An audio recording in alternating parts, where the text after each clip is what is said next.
Living Clean, Chapter 4, titled Our Physical Selves. This chapter will be broken down into the following subheadings. It's a relationship, letting ourselves go, sex, thrill-seeking and adventure, wellness and health, illness, disability, emotional and spiritual crisis, aging, death, dying and living with grief, and finally, courage. Chapter Introduction. Learning to live in our bodies isn't easy.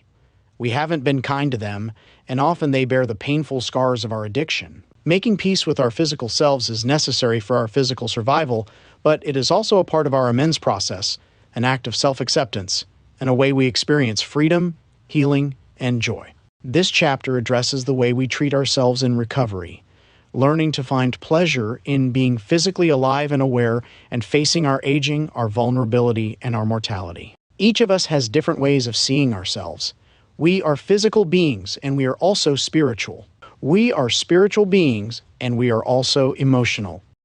As addicts, we are prone to alienation, the feeling of being apart from, and sometimes we even feel apart from ourselves, as if all these pieces of who we are don't add up to one whole person. When we focus on what is real, we can begin to accept ourselves with all our contradictions. All these pieces of ourselves come together like a kaleidoscope, beautiful and colorful and always changing. We let go of the idea that the pieces need to line up perfectly for us to be okay. We can see amazing harmony in our lives just by being aware of what's happening inside ourselves, physically, emotionally, and we talk a lot about how addiction affects our bodies, but the physical part of recovery is ignored to a surprising degree. We free our minds and spirits, turning them over to a higher power, but our bodies can be another story. Our physical, emotional, and spiritual lives are interwoven. We can think of them separately, but we cannot experience them separately. If we don't deal with the physical part of our recovery, we run the risk of becoming disconnected from our spiritual path. Taking good care of our bodies can be a challenge. We go back and forth between indulging ourselves in ways that feel selfish or excessive and punishing ourselves, or piling on restrictions in an effort to control patterns that feel like symptoms of our addiction. After long struggles with ways and means to drive ourselves back into healthy behavior, we find that what we really need to do is surrender. Often it's when we help a newer member work the steps that we see how they apply to our lives today. Even though we may have beliefs about what a relationship with our bodies should be like, most of us feel we are not living up to that standard. There are lots of people who want to tell us how we should do it, but taking an honest look at how we relate with our bodies is new and scary. Too often we hold back from the freedom our program has to offer because we are not entirely ready to let go. We are aware of our imperfection, but see it as something we should control, not something we can surrender. Our sense of humor allows us to squeeze a positive attitude out of a negative self-image. When we are able to laugh at ourselves, we lighten up a little. We do the work, but we also learn to play. We see our defects, but we also see what there is to love about us. Balance in our lives is dynamic, like walking on a tightrope. It only works when we are moving. We are constantly in motion, and so is the way we see ourselves. It's a relationship. A relationship with our bodies is just that, a relationship. It can be healthy and rewarding, or abusive and destructive. Mostly, it's somewhere in between. We live and grow, get better and worse, and find that the process is rarely a straight line in one direction. Like any relationship, it requires communication and responsibility, paying attention to our bodies, giving them what they need, caring for them, and seeking help when necessary. For most of us, this does not come naturally. A member shared, "I needed to learn to treat my body like something other than my enemy." Very few of us come to NA with education or experience in what is good for us. Even if we did know better, living through active addiction means we spent long periods of time abusing and neglecting our bodies. Our relationship to our bodies has been troubled. We spent a lot of time trying to escape them after all. We push the limits, not only through combining drugs, overdosing, or substituting in order to get high, but in other ways as well. Staying awake for days and then sleeping almost as long, not eating, or eating in bizarre and unhealthy ways, selling our bodies or engaging in unsafe sex, participating in or exposing ourselves to extreme violence. Our disease craves instant gratification, but learning how to take care of our bodies takes time, and so does healing. We may want results as soon as we start, but mostly they accumulate gradually. The quality of this relationship varies over time. Sometimes we care for ourselves and sometimes we don't. Sometimes we confuse what we look like with who or how we are and think that changing our outsides will fix the void we feel inside. Poor self-care can be a sign that we are in trouble, either in terms of our self-esteem or priorities. When we are not taking care of ourselves physically, chances are we are not taking very good care of ourselves emotionally or spiritually either. On the other hand, mood changes can be a sign of a physical problem. When we notice a change in how we feel or react, it's usually worth looking a little deeper. Some issues or life changes bring adjustments to our relationship with our bodies, like quitting smoking, going through pregnancy or menopause, or recovering from an injury. Taking a job that is more demanding than we are used to or working different hours can really affect how we feel and how we take care of ourselves. Emotional changes too, like beginning or ending a romantic relationship, can change the way we see and relate with our bodies. Whether the changes are ultimately for better or worse is a choice we get to make. Caring for ourselves leads to other kinds of freedom, including increased energy, freedom of movement, self-esteem, and discipline. We develop the ability to take action in other areas of our lives. If we are resisting a larger change, then we are likely to resist the smaller changes that would make it possible. When we are not taking action on a particular area of our recovery, it's often an indicator that transformation is coming. Breakdown often precedes breakthrough. Letting ourselves go. In the third step, we make a decision to turn our will and our lives over to the care of God as we understood Him. Most of us make that decision for the first time early in our recovery, but our desire for control expresses itself in many different ways. It is not a decision we make only once.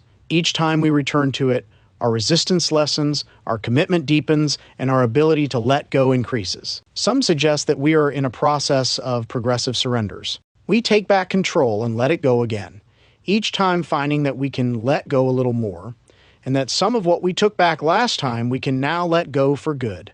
Next time we look, we find that we are still holding on here and there. I can turn over this part of my life, we say, but that other part is my job to handle. Finding the line between personal responsibility and willful control is a challenge. One member shared that, for her, the real surrender is surrendering to the fact that I will be surrendering for the rest of my life. It's different for each of us. In fact, for most of us, the answers change over the course of our recovery. Feeling at home in our bodies can seem to be beyond our wildest dreams. We feel too fat or too thin, too tall or too short, too old or too young. Some of us feel we were born in the wrong time, place, gender, or culture. We may hardly recognize the person we see in the mirror or in photographs. That can't be me. When something feels wrong inside, we look outside to explain it. Our sense of alienation surfaces in all sorts of ways.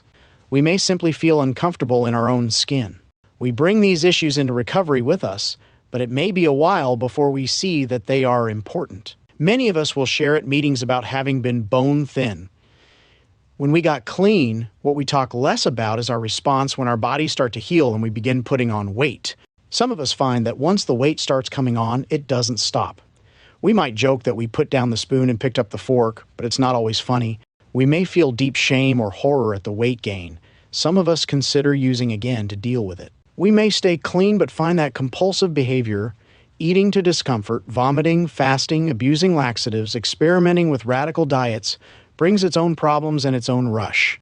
Obsession with our weight can also lead us back to control games with ourselves. We withhold food, exercise compulsively, and punish ourselves in order to drive ourselves into shape. Substitution can be a good tool for keeping us away from that first drug or for helping us to replace destructive behavior, but it can also create its own problems. Obsessive and compulsive patterns other than using drugs often emerge after we get clean. Many of us find that our relationship to food is complicated. We may never have known how to eat properly, and in our addiction, frankly, other things were more important. We ate irregularly, or we ate junk food, or we didn't eat at all. We got used to being hungry or throwing up or eating as much as we could whenever we could. Our pamphlet Self-Acceptance cautions us that sometimes we slip into the melodrama of wishing we could be what we think we should be. We often act as if that only applies to the parts of us that we can't see. We understand that freedom from our defects of character comes through acceptance of ourselves as we are, and willingness to allow a power greater than ourselves to remove them, but when it comes to what we perceive as our physical imperfection, too often we address the problem through attempts to control or punish ourselves. We invent strict rules and try to live by them. We act as if these obsessions and compulsions were somehow different from those we had already surrendered. It can be difficult to know the difference between behaviors we can change ourselves and those we must surrender. We are on the wrong track when we hold ourselves to unreasonable standards and berate ourselves for failing to meet our own unrealistic expectations. Allowing ourselves to be human does not mean that we live without boundaries or restrictions. It means that we seek sanity in our lives by taking the actions we can and turning the results over to our higher power. We let go. Even though we have so much experience in sharing our struggles with a higher power and allowing that power to work in our lives, many of us hold on to the relationship with our bodies as something we must control through willpower. Whether we are learning to eat well, gaining or losing weight, or letting go of smoking or other habits, too often we forget that we have a program that teaches us to be free. Instead, we mistakenly say that we have to get ourselves under control. We may never be free from the disease of addiction, but that doesn't mean we cannot experience freedom. Fear of change is common among addicts. After all, we are creatures of habit. But sometimes this reaches extremes. We may be paralyzed by our fear. Sometimes what we fear are specific outcomes or consequences. Sometimes we experience a kind of free-floating fear that will attach itself to all sorts of things. We develop phobias, or we avoid risk to a point where it makes our lives very small. Some of us hold ourselves back from pleasure or sensation, either because we are afraid of the future or because we are afraid of the memories that may be unleashed. We fear that letting go might mean releasing our most destructive impulses. Some of us hide out by not caring for ourselves. We let go of personal grooming or hygiene, gain weight, or simply present ourselves as people we don't care much about. We may want to make ourselves invisible to hide from attention, or to walk away from an old way of being that we don't know how to change. When we admit our fear and look at it honestly, we realize that the actions we take to avoid harm are sometimes more destructive than the consequences we fear. But when we really do let go, we are free to be all that we are, without fear, without guilt, without reservation. We begin to climb out of the hole we have dug for ourselves when we recognize that our behavior is not working. We practice appreciating small things about ourselves, the unique way we move, the way our eyes glitter when we talk about things that matter to us, the warmth we feel when we know we are connected to our higher power. We celebrate the fact that we are unique and have beauty to offer the world. Our uniqueness is our gift. When we forget that, we let the disease back into our lives. When we fall back into disliking or even hating ourselves, our ability to love suffers. We buy into the old lie that we are not worth it or we're broken. As we let go of the defects of character and other baggage we have been carrying, we begin to uncover the truth of our humanity, our spirituality, and our beauty. Accepting that can be some of the hardest work we will ever do. Acceptance of ourselves comes as we develop a healthy relationship with reality. We accept what is and learn to apply the serenity prayer, changing what we can and letting go of the rest. We find that we can be happy in our own skin if we are willing to let go. Not in the old sense of neglecting ourselves, but allowing ourselves to experience our freedom. We begin to experience our senses. The basic text tells us that we are free to enjoy the simple things in life, like living in harmony with nature. And it's true. When we see the color in the changing leaves or feel the wind in our face, we feel the joy of being alive. We find a sweetness in our pleasure that had been gone a long time. Some of us discover that we want to make art, we want to communicate in creative ways. We may value being athletic, to be able to run or swim or dance, or we lose ourselves in the moment and find for once we don't have to think at all. We can just be. When we express the joy we have in living, it comes through in our movement, our work, the shine in our eyes. We have a beauty about us beyond the sum of our features. When we allow that spirit to shine through us, we are beautiful no matter what we think we look like. Sex. Asking a room full of addicts how they learned about sex would yield some very strange answers. Most of us struggle in some way with our sexuality. Discovering what is right and wrong for us in this area can be challenging. Each of us comes to terms with sex and our sexuality in our own way. The steps provide us with the tools to come to terms with our past and to live free of the negative associations some of us have about sex. We start by accepting that there is a lot we don't understand. Being willing to see what has created our views on our own sexuality and the sexuality of others can help us to understand our beliefs. Many of us are a lot more comfortable with sex than with intimacy. We struggle with issues of self-loathing, contempt for others, and abuse. We may notice that we would rather have unsafe sex than risk a difficult conversation. Having honest, open dialogue with our sponsor brings us to a new level of trust. As we experience intimacy in that relationship, our ability to be intimate with our partners and with others increases as well. Some of our most deeply held shame derives from the things we did sexually.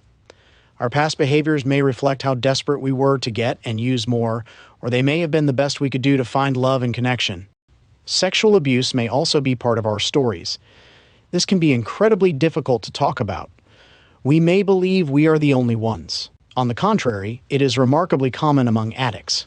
Finding the words and a safe place to say them can be the difference between being able to live with ourselves and spending our lives on the run from our past. We examine our history in 4 steps and begin sorting out who we are from what happened to us or what we did. Healing takes time, but it does happen. We must be patient with ourselves.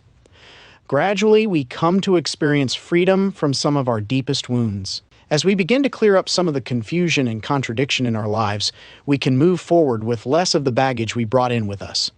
We struggle with relationships. Experienced members suggest that we give ourselves a break for the first year, stay out of relationships, and put our recovery first, but few of us heed this wise advice. We come into recovery lonely, horny, and insecure. We are emotionally raw, and our judgment is still pretty impaired. We run headlong into relationships only to discover how challenging they are. 2 sick people rarely make a well couple. We mistake novelty for love and find ourselves deep in commitment almost before we know each other, or fear commitment so much that we don't give our partner a chance. We open the door for relapse when we get caught in loops of obsession and compulsion. We try, and sometimes we make mistakes. Each mistake carries a gift and a hazard. We can learn from our mistakes and use them, or let our guilt and remorse drive us into a corner or out of the program. The more practice we get at using the steps and other tools of recovery, the more we are able to use our mistakes to propel us forward. We define ourselves partly through our sexuality. For some, that definition is a major portion of our identity.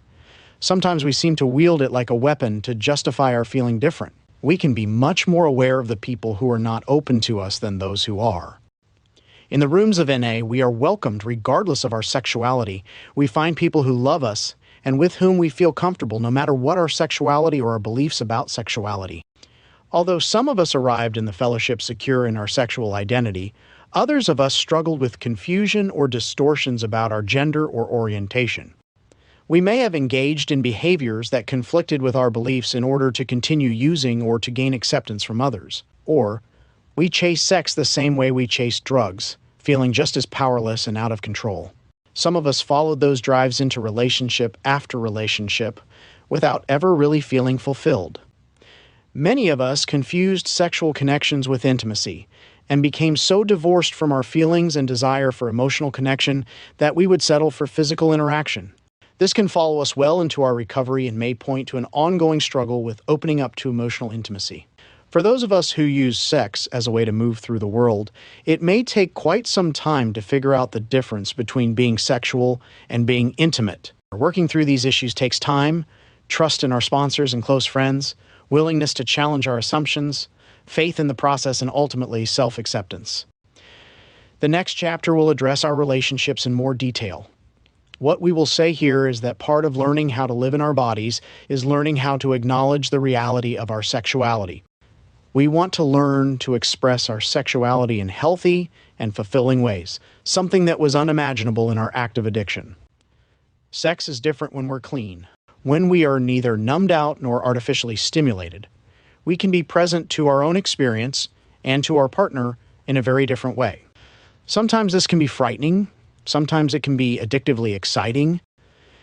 Finding pleasure in our sexuality without thinking of it as a means of exchange or power can be a great freedom. For some of us, this takes longer than it does for others.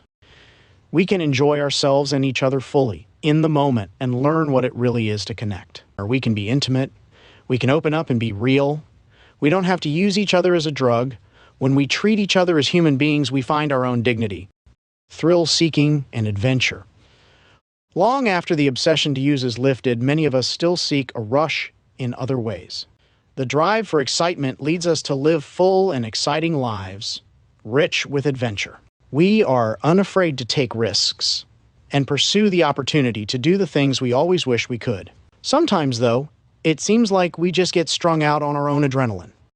Whether it's gambling, sex, or creating drama in our lives, we can ramp up so fast that it's hard to scale back down. We may distract ourselves with risky behavior when we are trying to fill a void or block a feeling.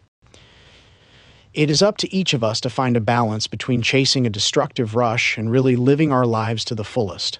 Surprising numbers of us are fond of extreme sports.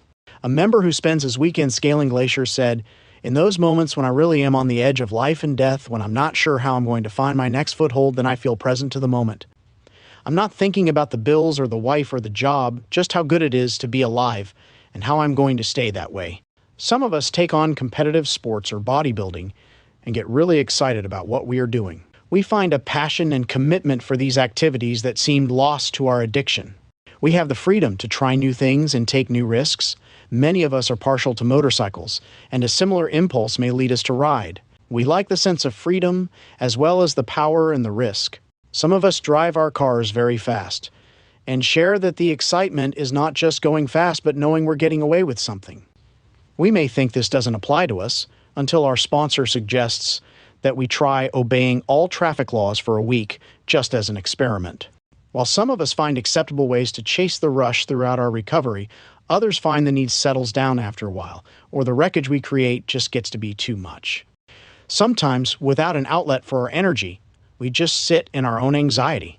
It can be surprising to learn that anxiety comes from the same source as our enthusiasm. It can be useful energy if we channel it, or it can be incredibly destructive. The same power that fuels our destructive impulses can fuel our excitement, creativity, and ambition. It can drive us to adventure or chaos. Like so much of what we uncover about ourselves, it can be an asset or a defect, depending on how we use it. "When I found myself in self-centered fear," said one member, "I would take risks that could ultimately cause me to lose everything. I was living on the edge clean so I could feel something other than the abyss of not using. I filled the void with things like gambling, shopping, anything that made me feel powerful when I am powerless. Now that I can see myself more clearly, I realize that I have to be more aggressive with treating my disease, taking its deadly nature into account. At some moments, it may feel like we are holding on to our recovery with both hands. There are times when we just bulldoze through an obsession to use or act out in some other way. There are times when fear of our disease leads us to shut down, resist change, or fear novelty, because anything that takes us out of our routine might put us at risk. But recovery doesn't always have to be about ducking. When we know our lives are in the care of a loving power greater than ourselves, we are able to let go. Some of us express this very literally, going skydiving or bungee jumping as a way to really step out. For most of us, though, letting go is a little less dramatic. We start to experience life as an adventure and apply that willingness to try in other areas of our lives. Wellness and health. Life is an adventure, and we are able to go further and experience more than we had ever dreamed. We are able to live beyond the barriers we set for ourselves when we surrender to the real limits before us. Another door opens every time one closes. With self-acceptance comes a willingness to creatively explore new directions. Many of us have regrets about time or abilities lost, but when we really start to explore with an open mind, we find that we have options we may never have considered. We have had a difficult relationship with the word should. We have spent much of our lives rebelling against the things others expected of us. But when we get clean, we find we have long lists of things we think we should be doing. We can be so full of should that no matter what we are doing, it feels wrong. Our expectations of ourselves can be so overwhelming that they cripple us. Part of developing new habits we can sustain is finding better reasons to do them than that we should. Behavior that brings its own rewards is much likelier to become part of our lives than the things we take on because we imagine it's what we should do. We may have to persist a while before we find that reward, however. Whether it's the peace we find in the course of exercising or the gratification of seeing ourselves develop or improve a skill, we are pleased to find that we can keep a commitment to ourselves. For some of us, exercising is something we do or think we should do to take care of our health.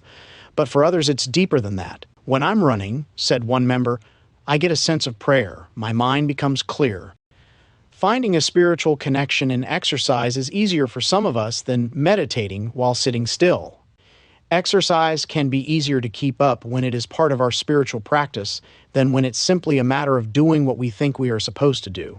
Some of us see self-care as an ongoing part of the amends process. We start by not engaging in self-abuse and gradually learn to treat our body, mind, and spirit with honor and respect.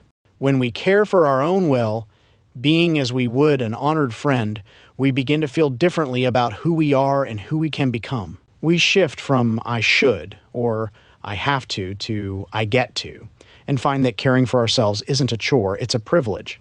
When we treat ourselves with compassion, we learn to value ourselves. Exercising regularly can be a way to act on our new self-respect and to build a different relationship with our bodies. We can let go of some of the emotional turmoil about what we look like or think we look like and begin to love ourselves as we are. We are able to walk with dignity and treat others with respect. We start to view ourselves with a sense of unity. We let go of the idea that my body is separate from my spirit or myself. We feel refreshed and renewed physically and realize that we are able to push ourselves beyond what we imagined our limits to be. Setting physical goals for ourselves and achieving them can have immense rewards, as we find freedom from our disease through practicing the principles of the program. We learn that discipline is actually a part of that freedom. We have the ability to pursue our dreams, and we get there one goal at a time. We may resist meeting goals or getting too healthy. We hold ourselves back from all we can be, either because we feel we don't deserve it or because we are afraid of the change it will bring. Sometimes praying for willingness can begin the process of change. An act as simple as preparing a proper meal for ourselves can be the first link in a new chain. As we incorporate healthy patterns in our lives, we begin to feel refreshed, renewed, and willing to set new goals for ourselves. It can take a long time to let go of the belief that somehow the ordinary rules of life don't apply to us, from the speed limit to the laws of physics. Having courted death for so long, some of us seem to think we are immune to it, even though we know better. The powerful sense of entitlement that enabled us to do what was required to maintain a habit doesn't go away immediately. And many of us struggle with the feeling that being clean is such a triumph that the world ought to celebrate and give us what we want. For some of us, that false sense of entitlement runs so deep that taking care of ourselves does not occur to us as our responsibility that had been the task of our partners, medical professionals, or the warden. Our readings suggest that through our inability to accept personal responsibilities, we were actually creating our own problems. It benefits us to sit with our sponsors and consider what our personal responsibility really is, what are we responsible for, and what are we not. When we look at it, we may find that we feel more responsible for others than we do for ourselves. Learning to care for ourselves is part of taking personal responsibility, and it can be surprisingly difficult. One of our old-timers used to share that there is nothing sadder than an addict with a high tolerance for pain, and the truth is many of us struggle with that. Some of us have endured great physical hardship or abuse. Many of us have borne terrible emotional suffering. It makes sense that we take pride in being tough. Strength seems like its own reward, and it's certainly a survival skill we're not too keen on letting go. For a lot of us, that strength is a part of our identity, both in terms of how we see ourselves and how we want to show ourselves to the world. What could be wrong, after all, with being able to tolerate so much? The answer is in the question. When we see a using addict with a high tolerance for pain going on to the bitter end, we can see how needless that suffering is. But in our own lives, we may not notice when we are doing the same thing. As we work the steps, we come to see that we tolerate more than we need to, and probably more than is healthy for us. One member shared, "I no longer live at the animal level in obvious ways, but when I ignore persistent pain in my body and just wish it would go away, that's still a form of needless suffering." Learning that the rules really do apply to us means that when something is wrong, we stop and take a look at it. Being a good steward of our bodies means accepting that they need care and maintenance. As we recover, many of us find that we have a new importance in the lives of our families. We develop deep friendships, we become useful in our work and our communities. Where once we may have been a burden to others, we now find that we are important to many people. We matter. Not taking care of ourselves, living self-destructively in recovery, we find the old lie, "I'm only hurting myself," still falls flat. For the people who care about us, failing to care for ourselves is frustrating at best. Too often it leads to the result that once again they are taking care of us. Taking care of ourselves is an act of amends not only to ourselves, but to the people who love us and to our higher power. It's a way of showing gratitude for being alive. Illness. Many of us suffer from diseases other than addiction. Some may be a direct consequence of our addiction or things that happened while we were using. Others may have nothing to do with the disease of addiction, but certainly impact our recovery. Sometimes it seems like they take over our entire lives. Learning to use the tools we gain in NA to cope with our other challenges is part of living life on life's terms. When we suffer or see someone else suffering, we want to make sense of it, so we look for an explanation. It's a good impulse that can go sideways. We want an explanation, but we end up placing blame or passing judgment. Often in the moments when we most need comfort and care, we are angry at ourselves, at our higher power, at anyone in between. We push away what we need the most. Fantasies about what is or is not fair keep us in resentment and self-pity. Sometimes when we are trying to support our friends by helping them find an explanation, it can feel like we are just heaping on more blame. We can shift perspective slightly and look for the lesson rather than the explanation. It may be that what we really need to do is set all the questions aside and just get through the day. When something is going on with our health, we have a choice to accept what is happening and deal with it or pretend it is not there. A great deal of the time we choose to ignore what we know, either because we are afraid or because we don't want to hassle with it. For some of us, the fear of undergoing medical treatment is understandable, especially if that brings with it the possibility of having to take medication. Weighing risks and benefits is not easy. Finding a doctor we trust makes the process easier. We carefully consider the possibility that leaving a problem untreated may create more problems than before.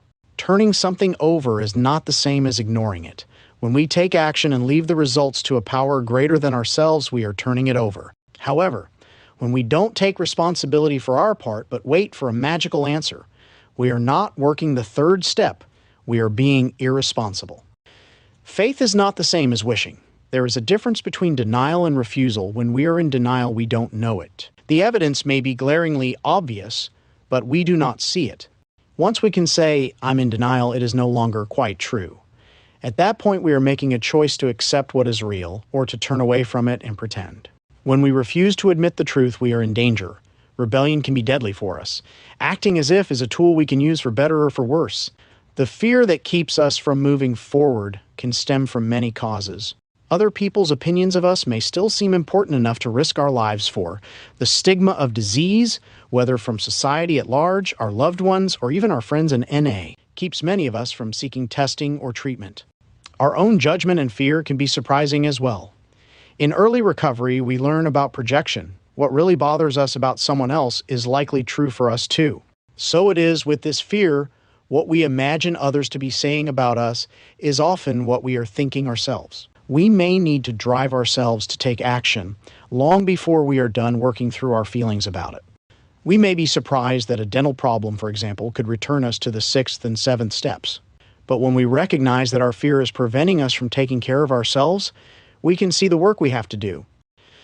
Sometimes it can help us to look at this action as part of the amends process. We are dealing with the wreckage of our past. A member shared, "I spent a fair portion of my second year in recovery getting my teeth fixed, and I noticed many others doing the same thing.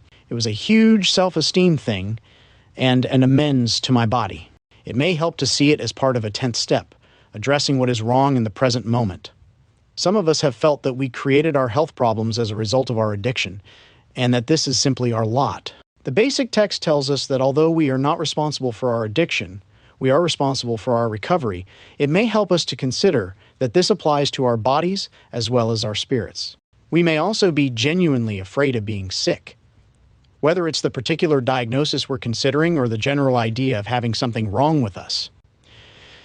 This may be a kind of powerlessness we don't feel at all ready to accept.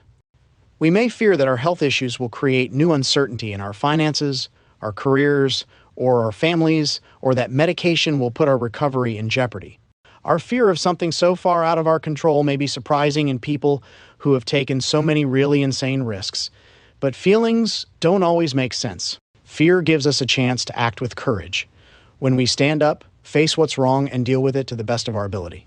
We may not feel very brave at all, but these are the moments at which we serve as the most powerful testimony to what is possible in NA. We are demonstrating strength of character. When we use the tools available to us, calling our sponsor and seeking the experience, strength, and hope of others, allowing our support group to support us. And turning to, in times of illness and other NA literature, we are able to make decisions we can be comfortable with and take action to do the next right thing. These can be the moments that define our recovery. We may start trying to make deals with God, promising all sorts of things if this will just please go away. This type of bargaining is not uncommon, but it is dangerous and frequently unhelpful.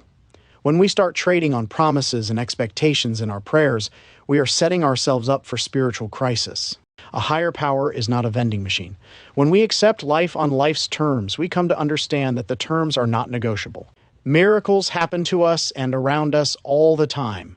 The very fact that we are alive and clean to face this challenge is a miracle, and there are always more unfolding if we look for them. Gratitude may be most needed when it is hardest to find. Looking for the reasons we have to be grateful in a moment of crisis can make all the difference, but daring or demanding miracles doesn't seem to work very well. We take action and turn the results over. Surrender in times of illness can mean a lot of different things. We surrender to the process. We surrender to the fact of mortality and to the possibility of survival. Surrender in this sense does not mean giving up. One member in the midst of a long illness said, "It was pretty easy for me to surrender to the possibility of dying. It was a different kind of surrender for me to become willing to fight for my life." There is no model of the recovering addict, no one right way to do things.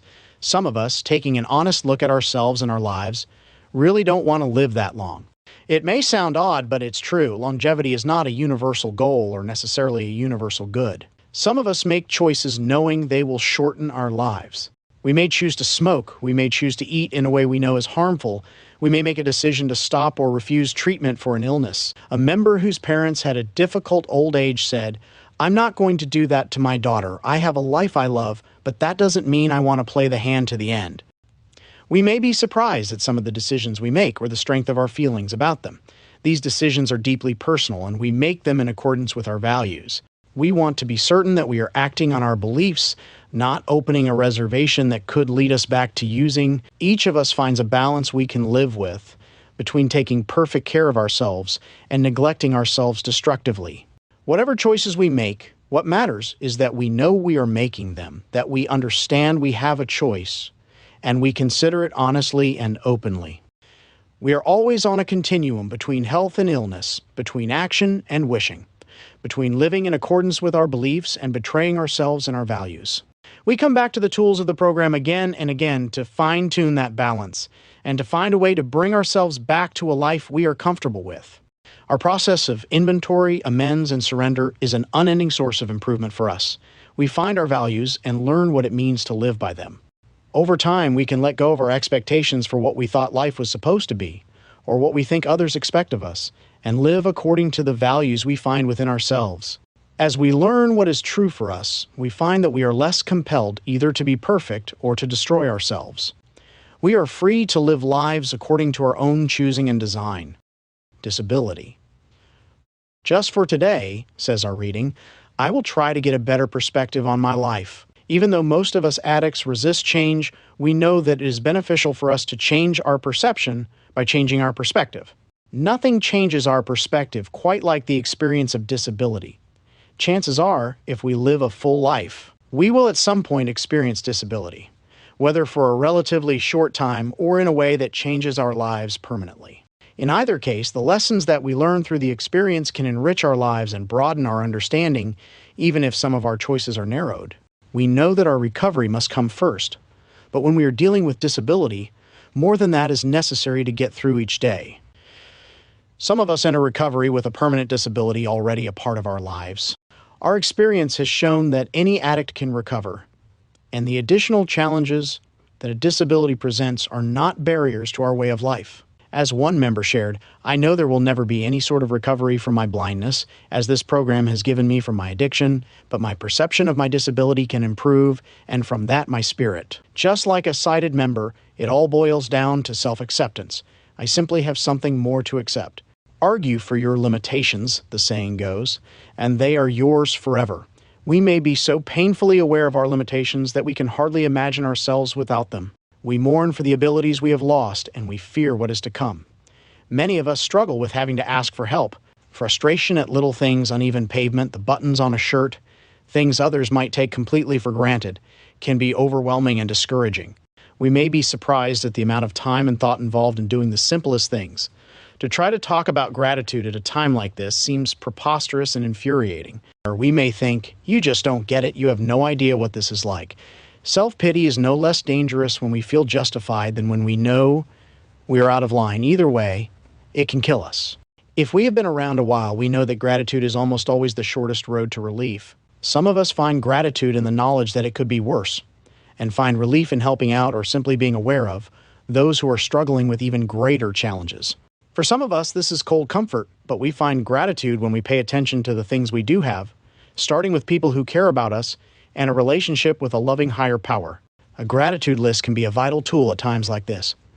One old-timer used to growl, if you can't find anything to be grateful for, start with the fact that you're not on fire and work your way up from there. Learning to reach out to members with additional needs can be a process as well. Asking how we can help rather than assuming what someone needs is an act of empathy. We learn that simple assistance, offered reliably and without much fuss, can be a powerful form of love and acceptance. Our customs or policies may need to be adapted in order to allow a member to experience the joy of service, regardless of physical ability. Disability doesn't disqualify us from service. On the contrary, it may make us more aware of the needs of our members and the obstacles to recovery for addicts still suffering. There are ways for everyone to give back in NA, even if we have to be a little creative about how we can best serve. We can be powerful examples of commitment and willingness when we look past our own obstacles to help others. We may become very conscious of issues of access, even if they only affect us for a short while. We notice whether a meeting list tells us which meetings we can get into with a wheelchair, for example. We start to look more carefully at what makes a meeting feel safe and welcoming. The meeting whose doorway is level but whose bathroom is upstairs is as inaccessible as a meeting on the moon for some of us.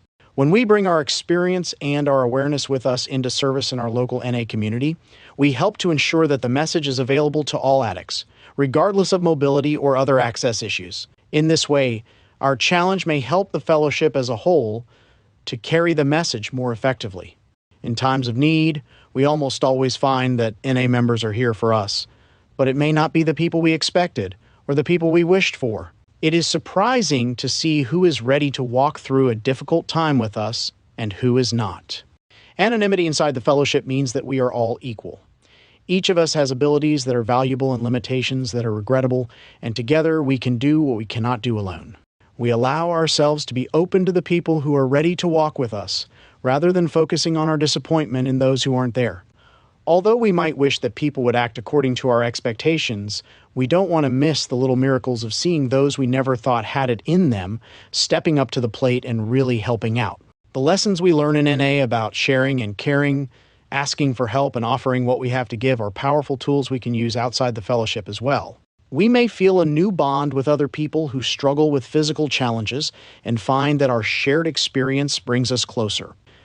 We may find relief in being with others inside or outside the fellowship who are struggling with the same kinds of issues and finding ways to adapt. Our pride can be a bigger handicap than the physical challenge we are confronting. Pride tells us that we want to look good, and this puts a serious crimp in our style. Embarrassment, shame, or unwillingness to be seen this way may keep us from doing what we can or really living and enjoying our lives as they are. Our physical disability can become an alibi for isolation, withdrawal, and fear if we let it. Gradually, we find that the disability that has forced a change in our habits also changes the angle from which we see the world. We notice details we missed before, we connect with people we hadn't seen before. As the rhythm of our life changes, so does the music. We learn to respect rather than indulge our limitations, and to build our skills and assets in new areas. We learn time and again that some of our best gifts come in the worst wrapping paper. Being open to the lessons in every experience helps us to get through even the hardest times. Knowing that we don't have to do it alone sure makes it easier. Emotional and spiritual crisis. We talk a lot in the rooms and in our literature about the insanity of our addiction, and while it is quite clear that our thinking is deeply distorted by our disease, this is distinct from other forms of what professionals call mental illness. Our booklet, In Times of Illness, can be a very helpful resource for those of us struggling with mental illness in recovery. Mental illness is real, and can be very serious. It is vital that we understand that while the illness itself is an outside issue that needs treatment, our struggles with our mental illnesses and the way they impact our recovery are very much inside issues. We need to make this distinction to ensure that we don't fail to seek additional help, either because of stigma in the rooms or confusion about the relationship between mental illness and recovery. But it is also essential that we understand that we can feel pretty depressed, anxious, or out of control without having a mental illness. Sometimes what we experience is a consequence of a physical condition. When we're detoxing, for example, things can get pretty intense. Most of us in early recovery find that we lack a volume knob for our emotions. Our moods swing wildly, our lives seem very dramatic, and we can be startlingly impulsive. As long as we are not a danger to ourselves or others, many of us find that we can wait this out. Things settle down as we get used to our new lives, and as our bodies get used to being clean. Sometimes we look insane, but we just need more time. Emotional detox can take a lot longer than physical detox, and there are days when it's really hard. The time we sit in meetings may be the only time our racing thoughts slow down at all. Having people around us who have been through what we are going through and come out the other side is very reassuring. We may not be convinced this will pass, but our sponsor's confidence can give us hope. Other physical changes put us through emotional challenges as well. Some physical illnesses or head injuries have emotional or cognitive components, and those of us who struggle with other physical diseases may find our thinking is sometimes profoundly impacted by them. When we or our loved ones notice a sudden change in our behavior, it is worth considering whether there may be physical forces at work. But there is not always a physical or organic cause behind our disturbance. We go through intense emotional changes in recovery, and they can be frightening. Too often we mistake spiritual crisis for mental illness. Grief, depression, or panic may come over us in a wave. Memories come up from the past and seem to swallow our present, and all of this can be part of the process we go through on our way to freedom. What we really want is a cure for our feelings. The pain of spiritual growth can feel like depression. A dark night of the soul can be frightening and lonely. But what is happening on the inside is often the process that will bring us into the light. Sometimes there's just bad weather in our heads and we simply need to wait it out. Hanging on, suiting up, showing up, and sharing openly with our sponsor and other members we trust is sometimes all we can do while it passes. We talk about the process and are told to trust in it, but we don't always know what the process is. We may be very confused by where it seems to be taking us. If we focus on putting our faith into action, we can come through difficulty with new understanding and awareness. This kind of crisis can be frightening in its intensity, and sometimes it seems we can only distinguish it from another kind of struggle in retrospect. Intense as it is temporary and relieved by breakthrough or by an obstinate willfulness to hang on until the crisis passes. We undergo a vital spiritual experience and are changed, says the basic text. We can be restored to sanity and live happy and productive lives. But it may not be safe or sensible to wait to find out what kind of crisis we're having before we seek help. We may need new tools to continue to build our house. It doesn't mean we are abandoning the work we have done or betraying our commitment if we sometimes go looking for them elsewhere. Some of our more experienced members have shared that moments of deepest insanity occur when our insides don't match our outsides, when we are doing things that go against our beliefs, when we are in one way or another living a lie, or when we are in denial of what's really happening around us. The disconnect between what we want, what we believe, and what we are doing is enough to make anyone feel insane and can be a powerful force for relapse. Coming back to living in integrity begins with sharing honestly with one person. It may be a long road back, but the alternative can be so painful that we may not survive it clean. When we tell our sponsor or trusted friend what's really going on, we can begin to feel a little hope again. Aging. Life passages everyone has to deal with are changed for us because of our disease. They may be magnified by our obsession and self-centeredness, or we may simply be more dramatic than our non-addict friends and neighbors. But we also have physical challenges to deal with that are a consequence of our addiction. The high cost of low living, some have called it. Many of us have other diseases as a result of what we have been through, and we may struggle to get through the shame and guilt we feel before we are willing or able to get treatment. Some of us experience trauma, violence, or abuse that has consequences long after the bruises have healed. Getting in touch with my body has been a very slow process, said one member. Any new information from my body just felt like panic. We have been in accidents, violent relationships, fights, war, prison. All of these situations had physical and emotional consequences that manifest in different ways over time. For some of us, there is the simple, strange experience of having lost time. When we get clean, we may feel like we are waking up from a long nap. I look in the mirror and there's an old woman looking back at me, said one member. And every time it's a shock. It seems to me that the last time I looked, I was just starting out. I still feel like a kid, but I look like someone's grandmother. The likelihood that we would die is less alarming for some of us than the possibility we might get old. Staying clean a long time is one thing. Allowing ourselves to age is quite another. And some of us, as we see it happening, grieve. We may grieve for a long while over the time and opportunities lost to our addiction. We may experience that sense of loss after we have been clean for many years, when, for example, we become a grandparent and realize how much of our children's lives we missed. We may not have noticed that time has passed at all until someone points out to us that our friends or the people we date are a generation younger than we are. Normal social pressures to look young or stay pretty are magnified for us by our self-centeredness, but also by the sense of lost time, the feeling that our looks are something we trade on, and that old addict fantasy of dying young and glamorously. When we realize we are too old to die young and that we might just be around to live a long and full life, some of us have mixed feelings. There is gratitude, but also a sense of despair. I hadn't prepared for this, we think. Some of us seek to preserve our youth as best we can, working hard to dress and care for ourselves so we look and feel younger. Some of us realize that we have planning to do and take action to ensure the future for ourselves or our children. Finding the balance between vanity and self-respect, between self-loathing and self-acceptance, is a struggle for many of us.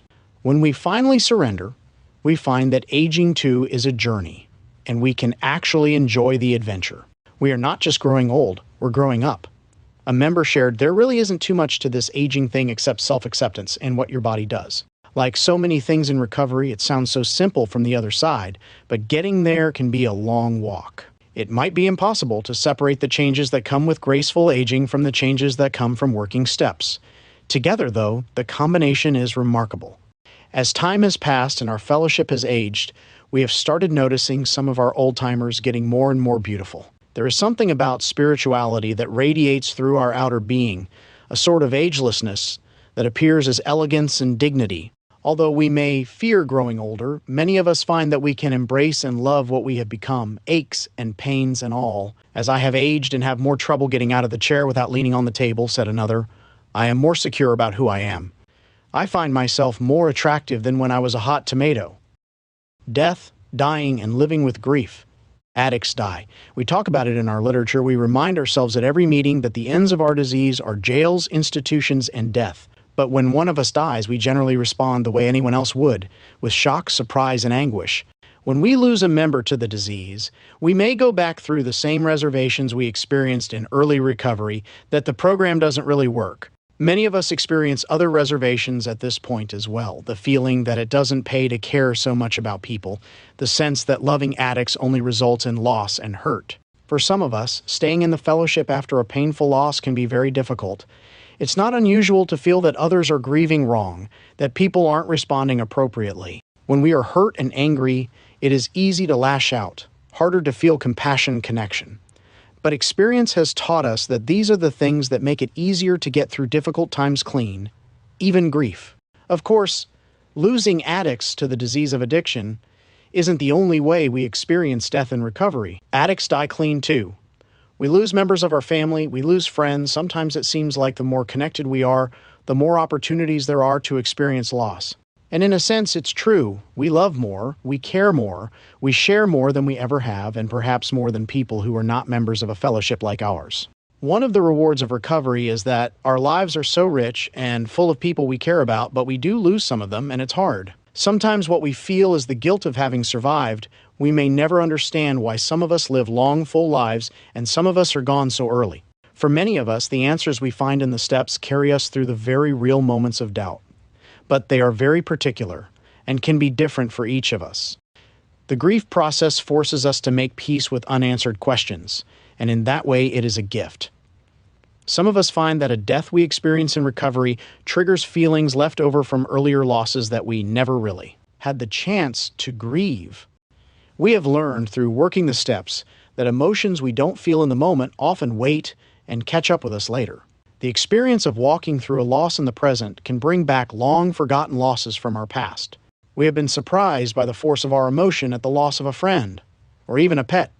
We may have thought we could get through the feelings relatively easily and find that we are floored by the experience. Others of us find that there is still some distance between ourselves and the world, or that our reactions are not so immediate. Sometimes our feelings aren't as deep as we think they should be. We think we are supposed to be having a particular experience, and we are feeling something very different.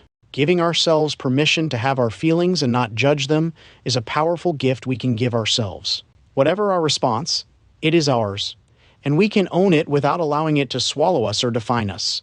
We have the freedom to fully experience a range of emotions, and to know at the same time that our emotions are not the limit of ourselves or of our world. Grief is its own experience. Allowing ourselves the time and space to move through it is a commitment to ourselves and to honesty beyond what many of us have experienced before. The feelings move to their own rhythm and on their own time, and it can be very difficult to imagine that we are not doing it wrong when we are surprised by a wave of emotion at an inconvenient moment. As with so much of what we experience in recovery, there is no one way, and certainly no right way, to go through it. We take comfort in the knowledge that all things must pass, that our feelings will certainly change, and that others around us who have also grieved deeply find a way to survive their emotions and to thrive once more. We find in recovery that even the worst things we experience can be transformed into a lesson we learn and then a tool we can use to help others. When we seek conscious contact with a power greater than ourselves, we find ways to be of service. Inside or outside NA, being of service helps us find value in our lives when we can't see our value for ourselves. Giving generously of ourselves, especially when we are in pain, is a path through some of our sorrow and confusion. We often hear members share that every day I am in recovery is a bonus, that I have been given a reprieve. We have a deadly disease and are lucky to be alive, and even luckier to be glad we are alive. Many of us experienced in addiction a kind of living death, in which each day was a burden to be survived somehow. Many of us have suicide attempts behind us. Whether or not we actively tried to take our own lives, we certainly held them cheap. It can surprise us then how shocked we are when we receive bad news from a doctor. Our perfectly human reaction can seem to us like we are ungrateful or unrealistic. Again, giving ourselves permission to feel whatever we feel is as important as it is difficult. Only by admitting our feelings can we begin to deal with them. After all, once we start talking about our feelings, their power over us is reduced. One member who had been through a series of medical crises said, "I don't know if I have a day or a decade left, but I would rather not spend it in fear." As we use the tools that are available to us, we find solace. The same tools that guide us to live lives we can be happy with can help us to walk the end of our journey with dignity and serenity. Of course, not all of us know it's coming when our lives end, and some of us have many false alarms or close calls. Sometimes these brushes with death can be a wake-up call, allowing us to consider on a practical and spiritual level what it might mean to get our affairs in order. In moments of great pain, a deep stillness comes over us. In those moments, we can see the depths of the darkness within us, but also the enormity of the power to which we are connected. The terrible grief we feel can bring us a conscious contact that nothing else ever could. The impulse to withdraw, to pull away from noise and crowds, and even from the people who support us the most, is often a form of self-protection. We can be so afraid of shaking loose the feelings again that we barely want to move. But letting the people we trust come and support us reminds us that we are not alone, even in our coldest moments. And allowing people to help us can be a form of service to them as well. When we let someone love us at a vulnerable time, they and we are rewarded. The caring and sharing we talk about is a two-way street, and those of us who are practiced at giving often have a hard time letting others love us back. It is a loving act to let others love us. When we find ourselves in a position of need, it can be too easy for us to experience it as humiliating or burdensome. But we are given the opportunity to let those who love us express that in very concrete ways. The vulnerability we experience allows us a different experience of love. It is an act of generosity to let people be close to us, and we try to understand that they too are going through feelings about what's happening. Our training in letting go of self-obsession helps us now. As we help our loved ones through their fear and sadness, we may find the words we need to hear to get through our own grief and pain.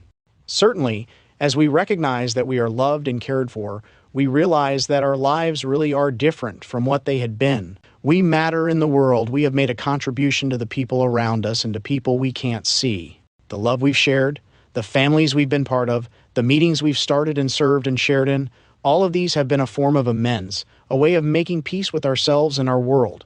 We are grateful for what we have and what we have had, and we know better than most people that death is not the worst alternative. We have seen others suffer worse fates, and perhaps we have ourselves. For some of us, in the surrender that comes after very bad news, we find that we are finally able to let go and be present in the moment. Letting go of the fear, the anger, and gradually, the things that bind us into our lives, we are set free. Courage. The serenity to accept the things we cannot change often comes after having had the courage to change the things we could. It takes courage and humility to open new doors and to close old ones. For many of us, courage was not something we came into the rooms with, but we find it here. We might still be afraid, but that no longer stops us from showing up and meeting challenges head on. When we walk through our fear turns into faith. Ultimately, this chapter is all about courage. The courage to accept the things we cannot change and to change the things we can, to look at ourselves as we are and accept ourselves anyway, to talk about things that make us uncomfortable, and to take on some of the issues that challenge us most deeply. Working a program in relation to the physical part of our recovery does not necessarily mean working a physical program, though for some of us it does. We don't all take on exercise or proper eating or conscious physical healing as part of our daily program, though some of us make this a central part of our recovery. The principles are what we share, even when our practices are very different. We all find that it is necessary sooner or later to face the truth about our bodies, whatever that might be, to address the harm that's been done, to treat what we can and surrender the rest, and to be honest. What we gain is acceptance of our physical reality, the ability to live as fully as we are able, and the willingness to do so on life's terms. This is the end of Chapter 4. Thanks for listening.